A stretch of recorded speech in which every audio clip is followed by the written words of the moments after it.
In today's video, I want to share with you how do you close out your owner's equity and your contributions, shareholder, owner, whatever type of equity you have.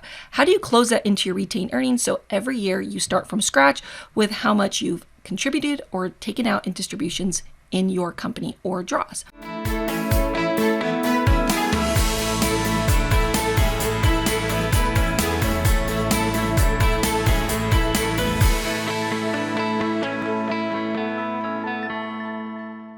So the first step is to understand how retained earnings work.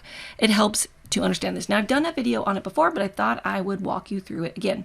So remember, there are two steps when we're talking about equity and how this works. So the first is to understand how the profit and loss works. So you can go into reports, company and financial, profit and loss standard. And then you're going to go over here and you're going to pick up, say, last year. And you're going to see a number at the very bottom down here. In this example, it's $939.77.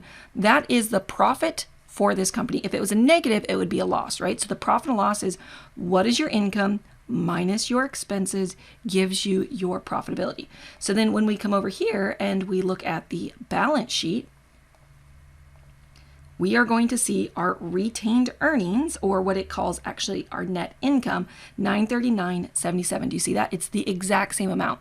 So at the end of the year, you have what's called net income. And on the first day of the next year, QuickBooks goes in and does a closing entry behind the scenes that moves it from your income over to your retained earnings. So when we double click on this and then we drop this down and go to all, you'll see it closes it into the retained earnings in this example. So then what we also want to do is we want to take our equity accounts, the rest of our equity accounts, and also close those into retained earnings to adjust them. And that's what we're going to talk about now. Okay, so when we come in here, if we go to, say, the end of the year, let's adjust this as a sample file to the end of 2025. We're starting now 2026. We come down here and we go to our equity account and we'll see, oh, there's owner draws. Yours could be shareholder. It depends on your entity structure. There's owner draws of $6,000. If we go to the first day of the next year, we also have our net income as a loss. And we go to the first day of the next year, you'll notice retained earnings happens again, but the owner's draws just sit there. And unless you do a closing entry, opening balance equity, distributions, and contributions will just sit there. So how do we adjust for that? Let's go back to December 31st and we'll see our detail. Now remember, if you ever want to see exactly what's in there, you can double click on it. Now you're going to do this after you've gone in, your tax professional's done your returns, you've entered in your depreciation, like you've done all your other things. And this is one of the other steps in closing your books. So you're going to double click and you can come in here and you can go to all and you can kind of see, or you can do just last year, but you should see exactly what's happened, okay?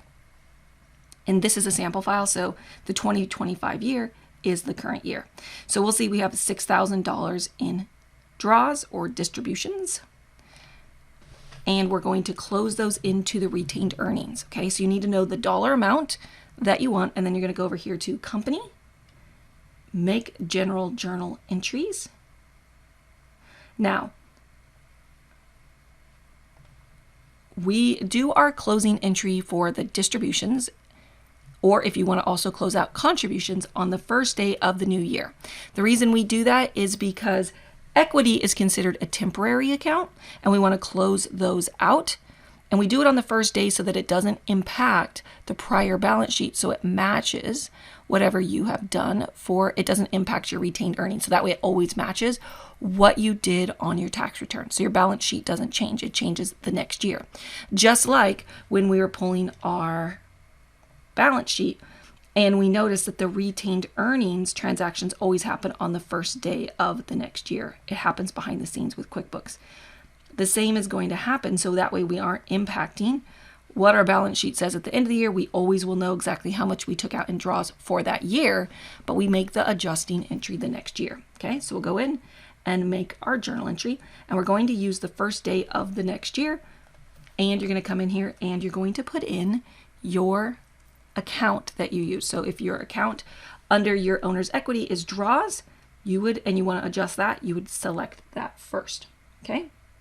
Then you're going to come in here and you're going to adjust it. So if it's negative, equity is considered a credit basis. So if it's draws and it's a negative number, you're going to want to add it as a credit to adjust it.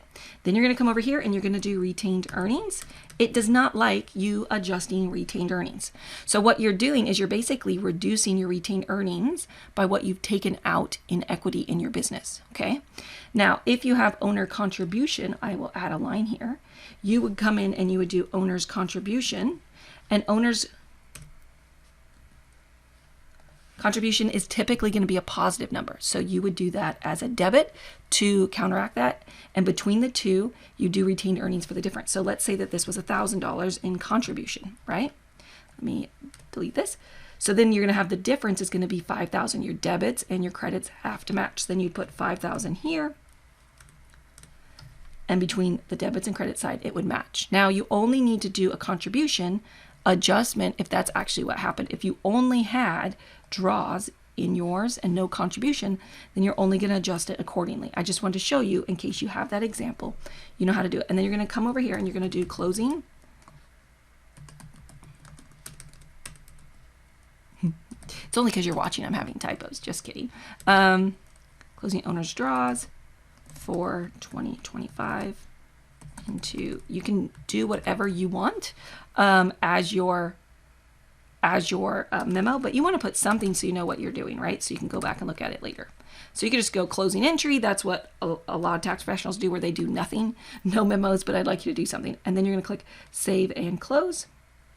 It's going to give you a warning and you're going to click OK.